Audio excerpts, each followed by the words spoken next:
Terletak kira-kira 15 km dari Bandar Jeli, berdiri megah sebuah gunung yang berusia ratusan tahun. Inilah Gunung Ring, sebuah gunung yang menyimpan kisah menarik untuk kami kongsikan dalam episod kali ini.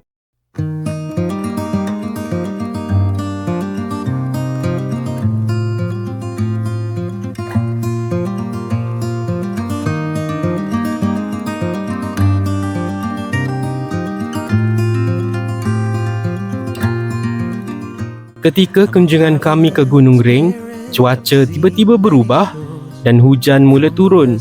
Namun, rakaman tetap diteruskan bagi memastikan setiap sudut dan suasana sebenar dapat ditunjukkan kepada penonton. Even though no one can tell, I still feel that I'm alone. I'm alone. I'm alone. I'm alone. Leave me stranded, I know how to handle it all on my own. On my own.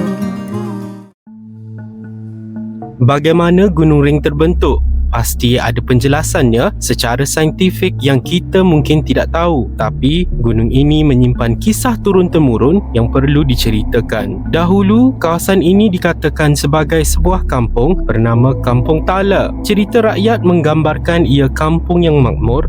Tetapi ketika pesta 7 hari 7 malam berlangsung, wujud perbuatan manusia yang dikatakan melampaui batas. Kampung hilang, yang tinggal hanyalah sebuah gunung batu. Legenda atau tidak, kisah ini kekal hidup dalam hati masyarakat setempat, menjadikan Gunung Ring bukan sekadar bukit batu, tetapi sebuah peringatan tentang adab dan kehidupan.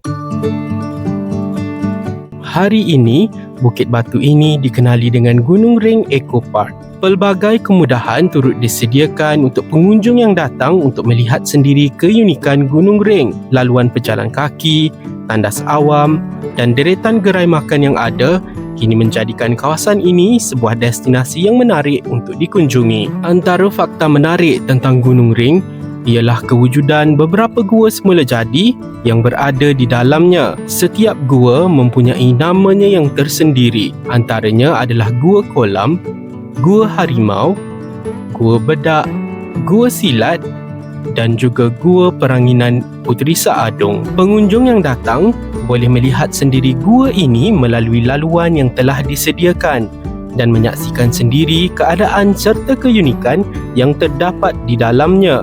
Gunung Ring kekal menjadi ikon alam di Jeli, Kelantan, sebuah lokasi yang mempunyai nilai sejarah dan keistimewaannya yang tersendiri.